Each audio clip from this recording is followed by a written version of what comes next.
Hi guys! Welcome back ulit sa aking kusina, and for today's video ay gagawa naman tayo nitong trending ngayon na pansit istasyon.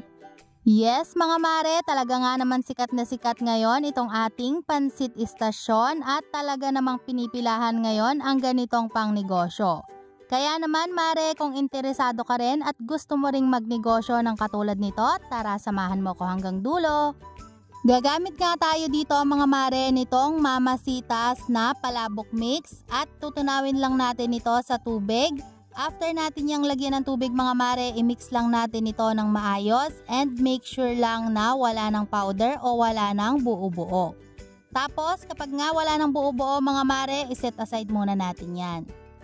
Next naman mga mare, sa isang cup ng tubig, maglalagay lang tayo ng 3 tablespoon ng ating cornstarch. Ito yung gagamitin natin mamaya na pampalapot.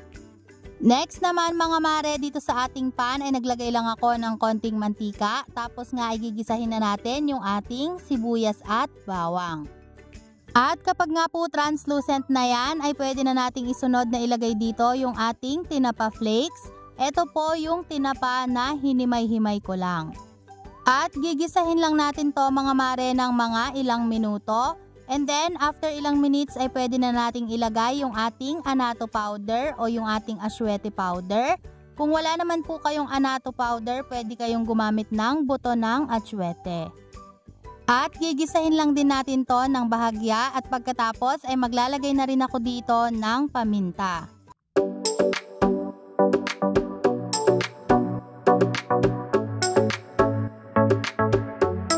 At after nga natin itong gisahin ng ilang minuto mga mare, maglalagay naman ako ng chicharon powder o yung ating dinurog na chicharon.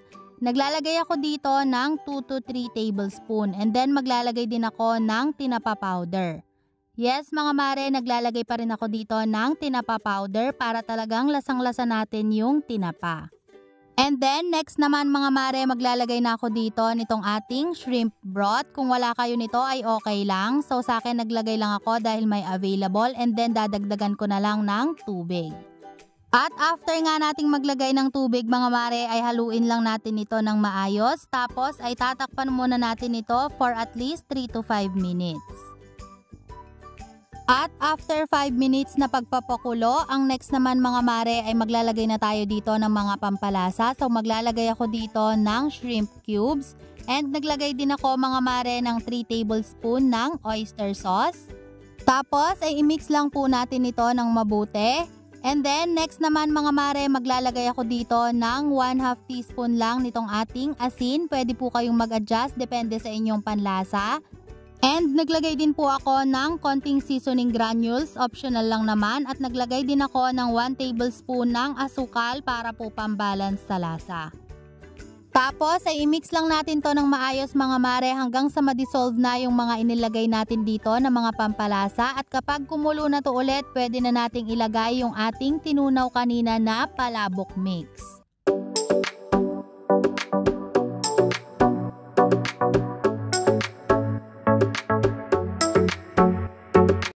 Next naman mga mare, ilagay na natin dito yung ating tinunaw kanina na cornstarch o yung ating slurry.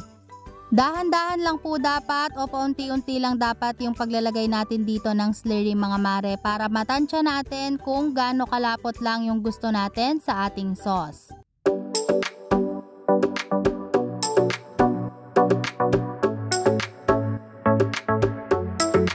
At after nga ng ilang minuto mga mare ay ganito na po yung kakalabasan ng ating sauce. So pwede na po yan, pwede na nating patayin yung ating apoy at iset aside muna natin yan. And sa isang separate na pan mga mare, nagpakulo lang ako ng tubig. Tapos pag kumukulo na, pwede na nating ilagay dito yung ating toge o yung ating bean sprout. At ibablanch lang natin yan mga mare ng mga ilang minuto.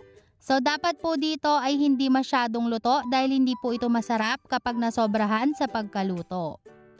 After 1 to 2 minutes nga mga mare ay pwede na natin itong hanguin at isi-set aside na natin yan.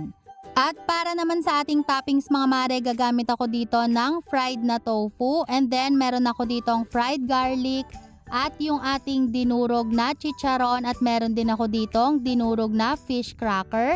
At gagamit din tayo syempre ng ating dahon ng sibuyas. At para naman sa lagayan mga mare, gagamit ako dito ng cup na katulad nito. And nilagyan ko lang yan mga mare ng dahon ng saging. Syempre pa dahil nga nakilala ang ating pansit istasyon na nilalagay lang sa dahon ng saging. Kaya naman naglagay pa rin ako dito ng dahon ng saging. At next na natin gagawin mga mare ay mag-a-assemble na tayo. So sa bawat isang cup ay naglalagay po ako dito ng 1/2 cup ng ating bean sprout o yung ating toge.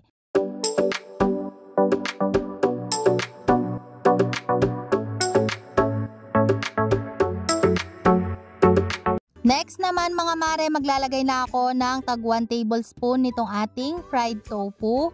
At sunod naman dyan mga mare, maglalagay na tayo ng sauce. Naglalagay po ako dito ng 1/2 cup din nitong ating sauce. At sunod naman dyan mga mare ay naglalagay ako ng tag 1 tablespoon ng ating iba pang mga toppings.